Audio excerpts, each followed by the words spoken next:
years.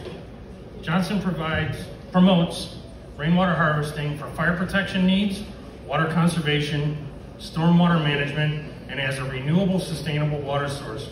Johnson speaks at water-focused events as well as grows a network of water professionals providing top-tier water storage solutions across North America. Ladies and gentlemen, Jessica Johnson.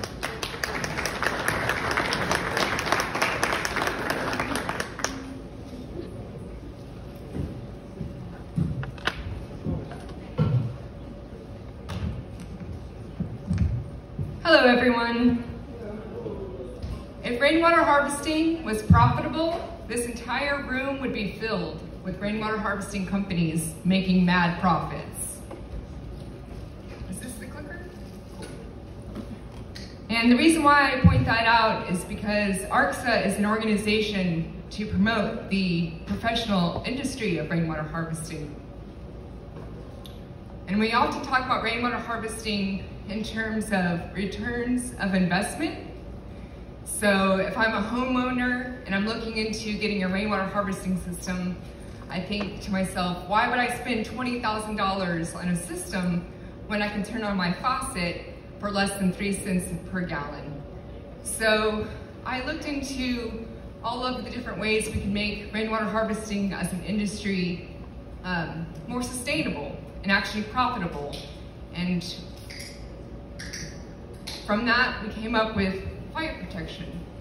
So today we're going to look at rainwater harvesting as a water source for fire protection under ARCSA ASPE ANSI Standard 63. Utilizing rainwater systems to produce the volume of water needed for fire protection can resolve access issues as well as help alleviate stormwater runoff. Rainwater systems have been successfully used for fire protection here in Texas as well as in other areas. Today we're going to go over our current ARCSA standards that were released in 2013, because we do actually have a new manual that will be coming out soon. We'll also be going over how rainwater standards are reflected in the current NFPA standards. And then we're going to go over a few rainwater systems that are being used for fire protection.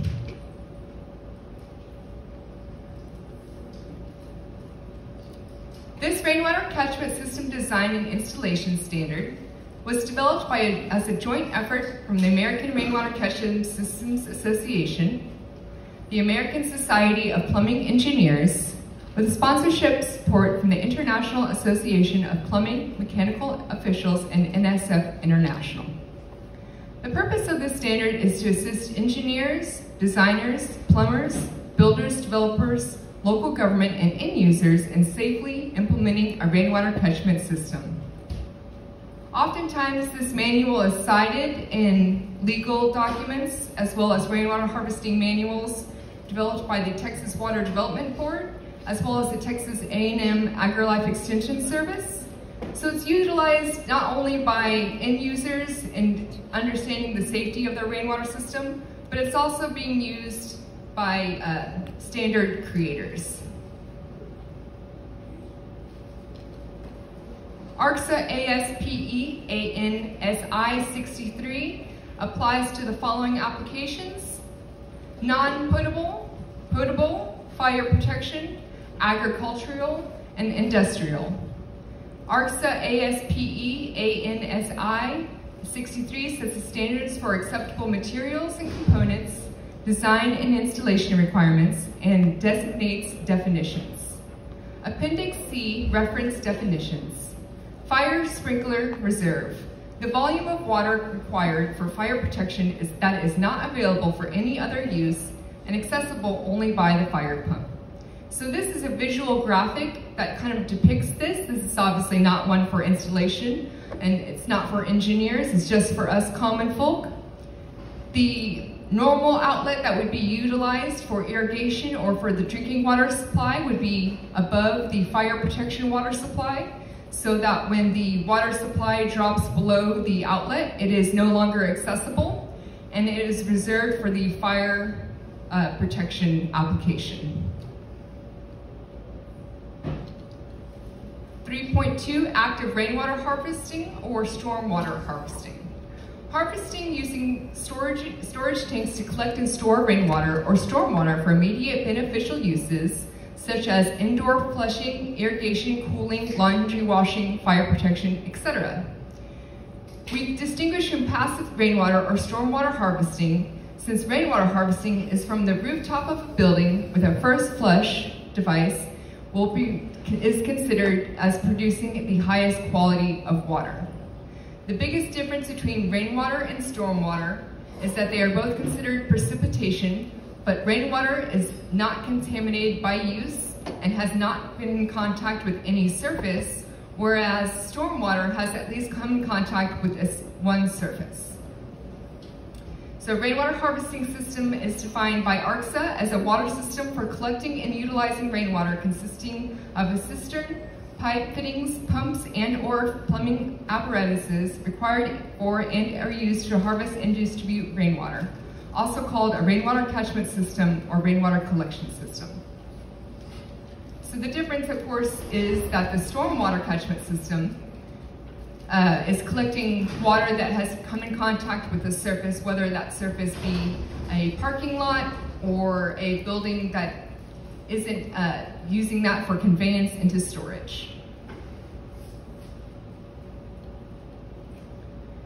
How rainwater is mentioned in the NFPA standards is not actually reflective of the ARCSA standards. So currently it is mentioned in NFPA standard 13.8.23.21.1G. Water supplies for sprinkler systems can be recycled or reclaimed water that has been analyzed and found safe or suitable for use.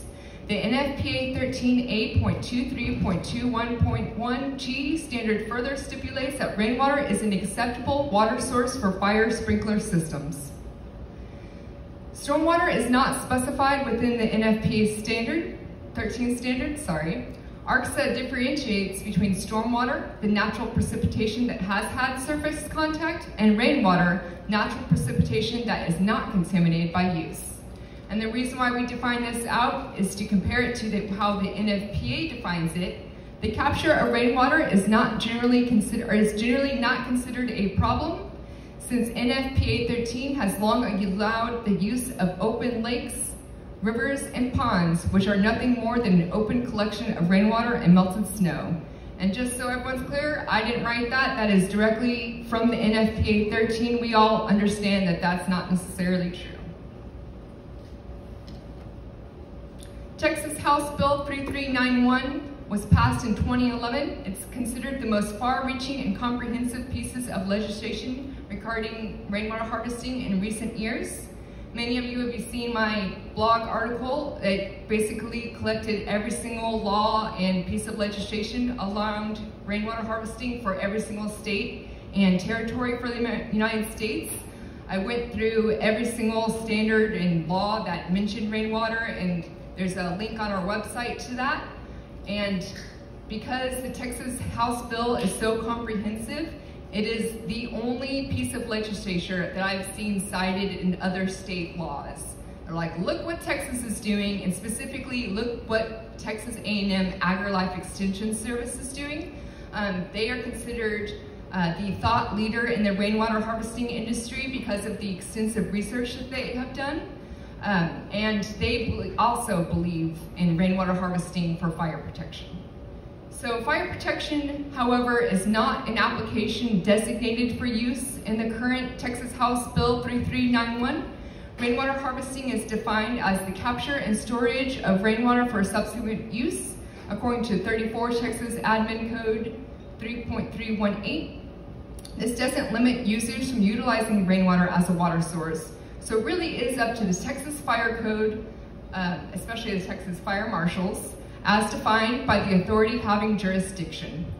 A previous rendition of the House bill that did not pass, Texas House Bill 2465, actually did include fire protection as an application for rainwater, and I wanted to include that to show that it was the previous thought of rainwater harvesting.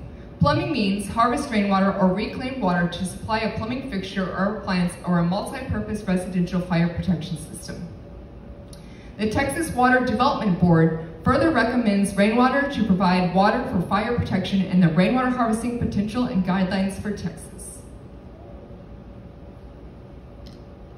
Texas Fire Code refers to NFPA 23.21 water supplies for sprinkler systems shall be one of the following or any combination. G, a source of recycled or reclaimed water where the building owner or their agent has analyzed the source of the water and the treatment process, if any, that the water undergoes before being made available to the sprinkler system and determined that any materials, chemicals, or contaminants in the water will not be detrimental to the components of the sprinkler system it comes in contact with. In an effort to help comply with the efforts for sustainable and renewable building construction, some engineers and architects have suggested the use of reclaimed or recycled water in fire sprinkler systems rather than the potable water typically used for the public water supply. While this effort has some merit, there is often concern about the quality of water from recycled and reclaimed systems. The capture of water is generally not considered a problem since NFPA has long allowed the use of open lakes, rivers, and ponds, which are nothing more than an open collection of rainwater and melted snow. Fire codes are based off of the NFPA standards that were written in 1913 and basically are very outdated in many parts and are still being updated. So we'll often see things like this, but as we use rainwater harvesting for fire protection and other applications, I think it's important to continue expanding on these standards and including that as a water source. Fire sprinkler water quality. Fire sprinkler systems that use a water source outside of a municipal water source or have a supplemented water supply require an evaluation of the water. The water used for fire protection must pass testing to prove that it will not be corrosive or detrimental to the system or clog the fire pumps. The pH of the rainwater is required to be tested in accordance with ASTM D5464, filterable solids in accordance with ASTM D1253, and turbidity in accordance with ASTM D6698. Water capacity requirements for fire protection. The volume of water required for fire protection depends on the occupancy, design area, discharge water density, flow duration, type of sprinkler system, the wet or the dry type, the hazard classification, which is based on the type of construction and facility use. What we have been finding is that people have been developing in areas where there is not enough water available or there isn't a water source whatsoever. And rainwater harvesting is a perfect supplemented water supply. Even if it is well water, it still needs to be tested. The exact requirements for water capacity are based on the fire protection water demands and what the local fire authority requires for the project. Fire department connections are based off of the fire authority for the property. The local fire department must be able to connect to your water source to use it for a consistent water supply. The average connection is a 4-inch pipe system leading from the water tank with a shutoff gate valve and an appropriate connection for the local fire department that is lockable.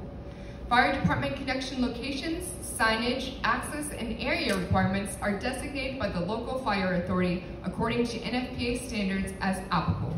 Inspections, testing, and maintenance of the fire department connections are required to be in accordance with NFPA 25. So now we're going to talk about systems that have included rainwater harvesting for fire protection or at least supplemented water supplies. So this was just an interesting system that I found on Wikipedia, and I thought I'd include it just because rainwater harvesting has always been utilized for many uses, and Thomas Jefferson himself used it for fire protection. From the time that construction began as Mountaintop Home, Thomas Jefferson knew that the water supply would be an ongoing concern. In his plans for Monticello, Jefferson mentioned cisterns as early as 1772. 2 cisterns on the northern side of the house would be reserved for fire emergencies. Corresponding cisterns on the southern side would service the laundry, the kitchen, and the garden. So anytime a fire marshal explains to you that rainwater is not a good water supply for fire protection, we can just tell them when the founding fathers did it. And he was probably an Aggie too, so. Fire protection water storage supplied by Rainwater equipment. Rainwater equipment is actually here today. If they have a table set up outside, you can also go to their website at rainwaterequipment.com. This is a project that fills the tank with well water and not rainwater, but I did want to include these well water projects because it is an alternative water source. So they still had to test the water and prove that it was not corrosive or detrimental to the fire sprinkler system. So this is in Crum, Texas. It uses an XL23 2-ring Pioneer water tank, and it was required for their business to supplement the water supply. It includes a 6-inch outlet with anti-vortex plate, 6-inch OS and Y gate valve, fixed ladder and access hatch, roof vent, 6-inch overflow, level gauge, and auto refill float valve. So all of those different things are required by the NFPA standards that are then quoted in the Texas Fire Code and then regulated by the Texas Fire Marshal in that Crum, Texas county. This project was for the Mark Quinn Roping Arena, another project by Rainwater Equipment. This one is in Blue Ridge, Texas. Oftentimes you'll see fire protection systems at horse arenas because they are considered a protected class of animal. So this one utilizes well water and stands ready just in case for fast access for the fire department.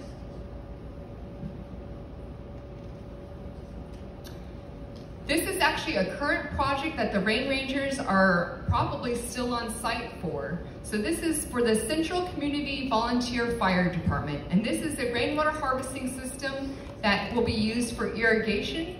But they did add 2 fire fittings to the tank. One can be used to connect a fire hose to, and the next one can be used to fill trucks.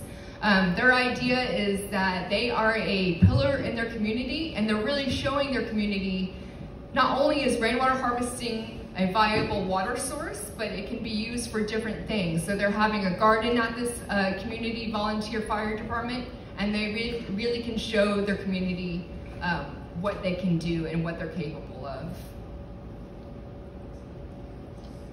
This system is at the Briggs Volunteer Fire Department.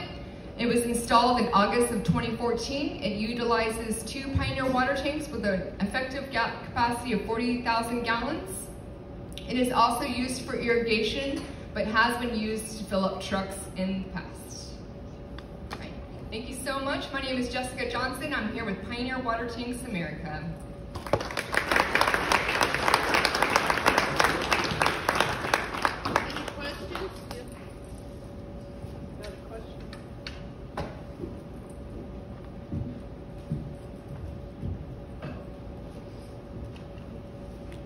Thank you. Thanks, Jessica.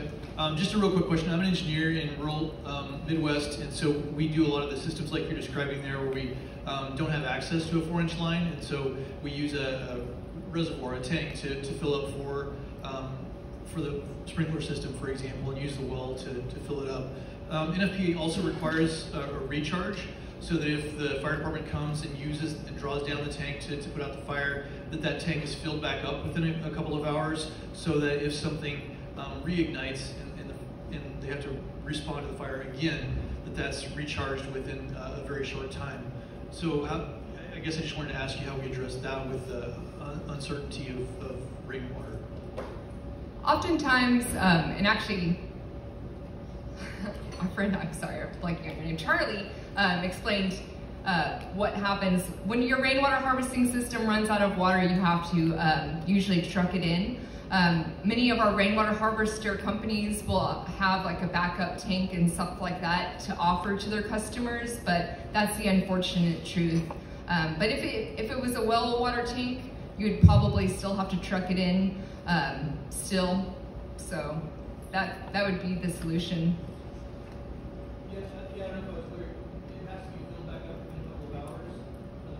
So you would need to order a water truck to come fill your tank back up.